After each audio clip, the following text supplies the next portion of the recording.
Crime Story, les rendez-vous d'Alfred Hitchcock racontés par Serge Sauvion. Aujourd'hui, les vacances d'un homme malheureux de Bordendale.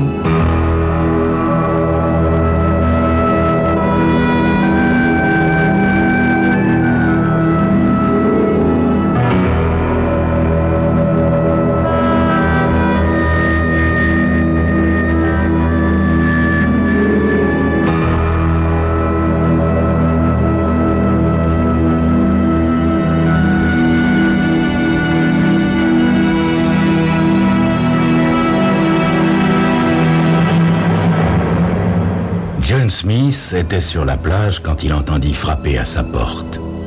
Mais même à cette distance, ce bruit le fit frissonner comme l'aurait fait un coup de feu. Secoué par des spasmes, il quitta sa chaise longue, ses mains tremblant convulsivement, puis il se laissa retomber comme une masse.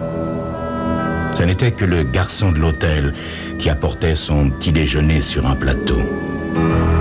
John Smith s'enveloppa dans sa robe de chambre, jeta un dernier regard sur la plage déserte à cette heure matinale et s'engagea d'un pas lourd sur le sentier menant à sa villa. Depuis déjà 2 semaines, le garçon de l'hôtel lui apportait chaque jour son petit déjeuner, son déjeuner et son dîner. Le garçon descendait à bicyclette le sentier sinueux depuis le grand hôtel dont la masse blanche dominait la plage à 500 mètres de là. Il portait avec désinvolture son large plateau en équilibre instable sur sa tête. Et tous les matins, tous les midis et tous les soirs, John Smith sursautait sous l'effet de cette intrusion brutale dans son attente tranquille. Chaque fois, au fond de lui-même, jusque dans la moelle de ses os, il était sûr que l'heure était venue. Il écarta le rideau de toile qui fermait l'accès de la terrasse, après avoir passé ses pieds nus sous le robinet pour les débarrasser du sable. Le garçon, Sullivan, déposait avec soin les plats du déjeuner sur la petite table ronde de la terrasse. « Bonjour, Sullivan », dit John Smith. « Comment allez-vous, monsieur Smith ?» dit Sullivan. « Belle journée aujourd'hui. » Tous les matins, depuis 2 semaines déjà, Sullivan prononçait exactement les mêmes mots avec la même amabilité. Cette fois-ci, cependant, John Smith le regardait avec attention. « Sullivan, dit-il soudain, Sullivan, êtes-vous heureux ?» Sullivan ouvrait la porte, tenant le plateau vide en équilibre sur la paume de sa main. Il se retourna lentement et regarda John Smith. Il avait un air embarrassé. Il ne s'attendait pas à une question aussi directe de la part d'un de ses clients. Les clients venaient des États-Unis à bord de grands avions long courrier qui atterrissaient ou décollaient en vrombissant à côté de l'hôtel. Ces gens-là s'ébattaient bruyamment dans la piscine. Ils dépensaient leurs dollars dans les bars, aux courses et dans les magasins chics de Freeport. Et toute leur conversation se résumait en « bonjour, bonsoir, s'il vous plaît, et merci ». « Heureux, monsieur ?» demanda Sullivan. Mais John Smith avait déjà renoncé. Il lui importait que Sullivan fût heureux dans son état d'esclave, même avec une veste blanche, une bicyclette et l'art de pouvoir tenir en équilibre sur sa tête un plateau chargé de victuailles. John Smith se mit à table et déplia sa serviette. Il leva soudain la tête et s'aperçut que Sullivan était encore debout devant lui. « Que voulez-vous, Sullivan ?» « Vous m'avez demandé si j'étais heureux, monsieur. J'essayais de réfléchir. » John Smith se pencha en avant. « Y a-t-il une chose que vous désirez, Sullivan, quelque chose au monde que vous n'avez pas actuellement ?» Sullivan restait toujours aussi embarrassé. « J'ai un emploi, monsieur.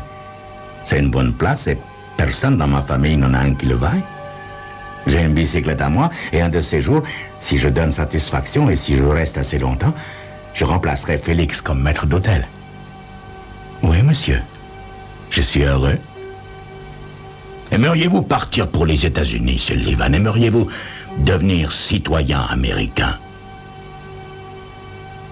Sullivan secoua la tête. Je n'y pensais pas, monsieur. Sullivan, est-ce que 500 000 $ américains vous rendraient plus heureux que vous ne l'êtes maintenant? 500 000 $ en espèces. 500 000 $, monsieur? Les yeux de Sullivan s'agrandirent comme s'il ne réalisait pas exactement le chiffre. 500 000 $. Des dollars américains, monsieur? Bien sûr, Sullivan. Est-ce que vous pensez qu'une énorme somme d'argent ferait de tout homme un homme heureux? Je l'ai cru aussi une fois. Mais à présent, je sais qu'il n'en est rien. Il tourna la tête et regarda Sullivan droit dans les yeux. Savez-vous pourquoi il n'en est rien, Sullivan? Parce qu'ils vont me retrouver. Ils vont me retrouver et me tuer. Aujourd'hui peut-être, ou demain, peut-être la semaine prochaine, ou l'an prochain seulement, mais un de ces jours, ils me retrouveront.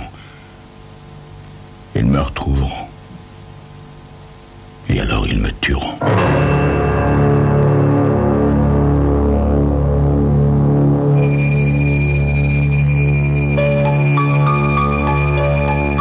John Smith avait dit « Ils me tueront ». Sullivan ouvrait de grands yeux. Mais qui? Qui donc viendrait le tuer? Ce bon monsieur John Smith. Qui? C'est ce que vous saurez dans quelques instants.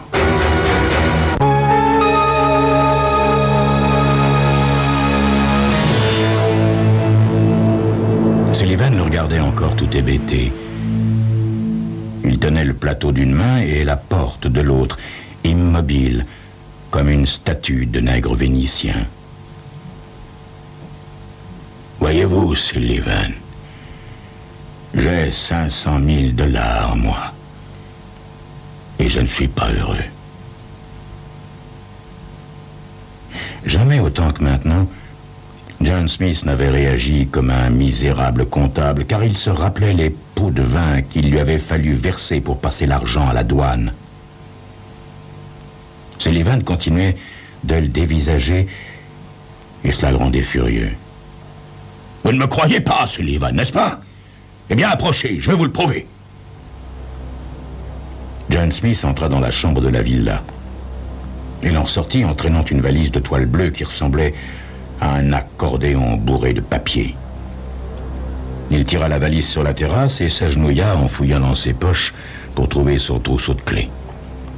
Il ouvrit la valise et déversa son trésor verdâtre sur le parquet, les liasses de billets coulant et glissant les unes sur les autres. Il leva les yeux vers le visage de Sullivan. « Toute ma vie, j'ai désiré être comptable, Sullivan. Je n'ai jamais rien désiré d'autre.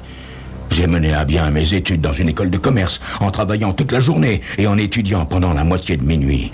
Finalement, j'ai réussi à trouver une place de comptable et j'étais très heureux. » Soudain, il leva les yeux sur Sullivan, qui regardait fixement les billets de banque. Sullivan était grand, svelte, avec un visage harmonieux et fier.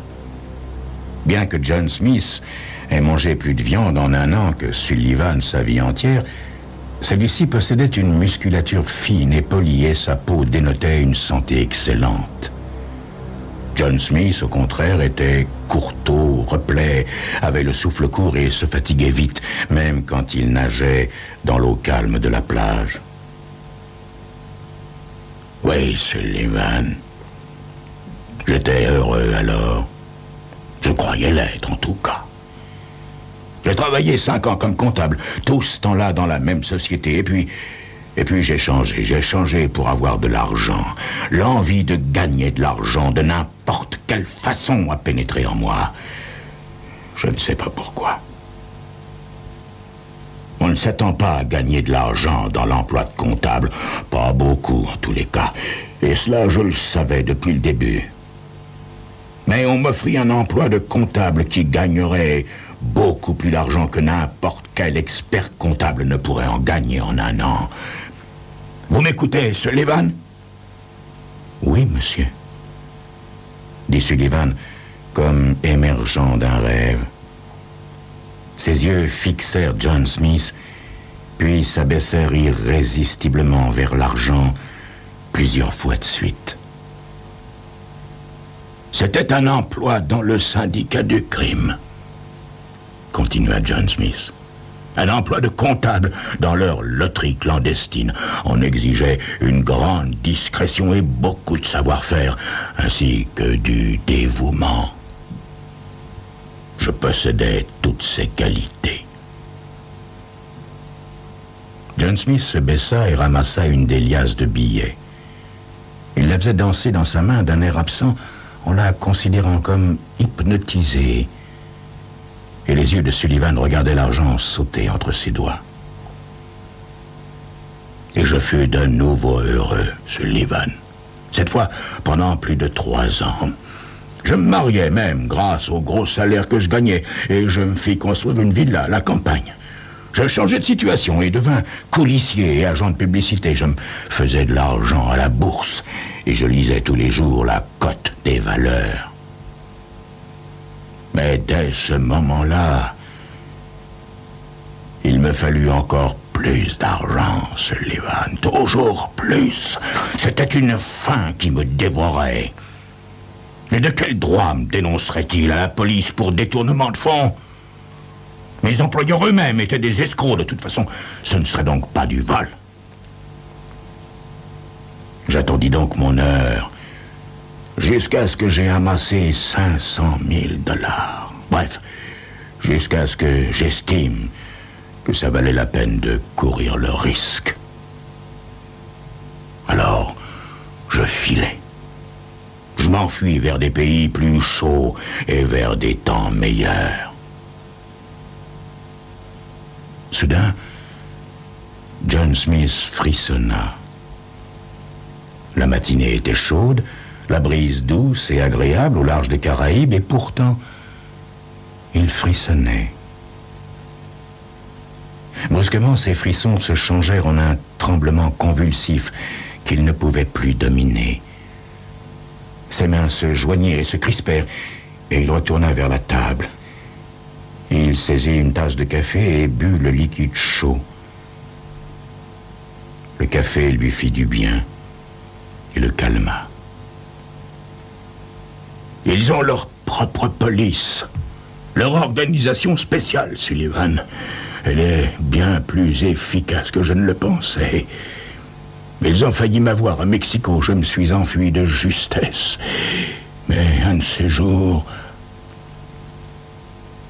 Il s'arrêta, incapable d'articuler un mot de plus.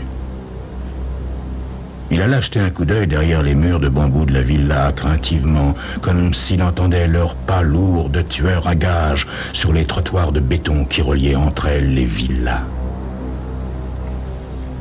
Aussi, ne soyez pas cupide, Sullivan. Restez heureux, comme on dit. Contentez-vous de votre veste blanche, de votre bicyclette et de votre bel emploi. Ne convoitez même plus la place de maître d'hôtel de Félix. Ne demandez même pas cela. Contentez-vous simplement de rester heureux. Oui, monsieur, dit Sullivan. John Smith s'agenouilla sur le parquet et se mit à fourrer l'argent dans la valise de toile par grosses poignées. Sa main ratissait les billets et les plongeait dans les tas de liasses. Enfin, quand il eut fini, il ferma la valise à clé. Puis, il leva les yeux vers le visage de Sullivan. Alors, comme mu par une impulsion soudaine et mystérieuse, John Smith rouvrit la valise, prit une des liasses et la tendit au boy. « Tenez, Sullivan !» dit-il avec un rictus de mépris. « C'est pour vous. Payez-vous un peu de bonheur. Sullivan laissa tomber son plateau qui tournoya avec fracas. Il regarda fixement l'argent que Smith tenait dans la main. C'était une liasse de billets de $100, si épaisse et si lourde qu'il n'avait aucune idée de la somme qu'elle représentait. C'était infiniment plus qu'il n'en avait jamais touché de toute sa vie. « Monsieur, dit-il en suffoquant. « Monsieur, vous êtes trop bon, trop généreux. » Il se mit à genoux dans l'antique et gracieuse attitude de la reconnaissance, prit la main de John Smith et la baisa. John Smith ne put supporter ce geste. Il retira vivement sa main. « Profitez-en bien, Sullivan. Il est à vous maintenant, cet argent. C'est votre pourboire. » Trempé de sueur, épuisé, John Smith se dirigea vers la table et regarda son petit déjeuner. « Alors, il faut que je mange avant que ça ne refroidisse davantage. » Il ne regardait plus Sullivan, incapable de supporter la vue de sa reconnaissance naïve. Il se pencha vers la table et se mit à manger. Il entendit la porte s'ouvrir, le grincement de la chaîne de bicyclette, puis le crissement léger des pneus qui s'éloignaient. Alors, il leva la tête et regarda la mer d'un œil sans expression. Voilà une liasse qu'ils n'auront jamais. Une liasse, au moins, qu'ils ne reverront pas. Il finit son petit déjeuner, descendit sur la plage, nagea un peu, s'étendit au soleil et attendit. Il rentra pour déjeuner, servi cette fois par un autre garçon qui lui dit que Sullivan avait pris une journée de congé. Ensuite, John Smith fit la sieste et, de toute sa journée, il ne fit qu'attendre. Attendre, comme il le faisait toujours à présent, attendre que les tueurs le rattrapent, attendre qu'ils le tuent. Car il savait que cela arriverait tôt ou tard. Il était résigné à ce destin solitaire qu'il s'était préparé lui-même. Il était tard et le soleil descendait sur la mer quand il revint sur la plage. Il nagea encore un peu, puis s'étendit sur sa chaise longue et mit ses lunettes de soleil pour contempler le splendide coucher de soleil sur la mer des Caraïbes. Plus tard, les étoiles scintilleraient et il entendrait l'orchestre de l'hôtel jouant sur la terrasse dans le lointain. Alors la brise lui apporterait les joyeux éclats de rire des danseurs. À présent, il était couché, trouvant l'attente insupportable. Et il regardait le soleil s'enfoncer sous l'horizon. Les crépuscules ici étaient si merveilleux qu'ils lui étreignaient l'âme. L'eau devint vite noire et il ne resta bientôt plus que la petite tache blanche triangulaire d'une voile dans le lointain. Il y avait, plus près du rivage, une grossière embarcation indigène, de celles que les habitants utilisaient pour colporter des chapeaux de paille, des fruits et des coquillages qu'ils vendaient aux touristes tout au long de la côte. John Smith suivait des yeux la frêle embarcation, tandis qu'elle s'approchait de la plage, presque noire maintenant que le soleil avait disparu. Immobile, il vit le bateau s'échouer sur la grève et une silhouette sauter légèrement sur le sable. Alors, il reconnut Sullivan, même sans sa veste blanche. Il vit son buste nu tout luisant d'eau et ses traits tendus en un rictus effrayant. Il vit le long couteau au même instant et comprit que c'était Sullivan et non les autres qu'il avait attendu toute la journée.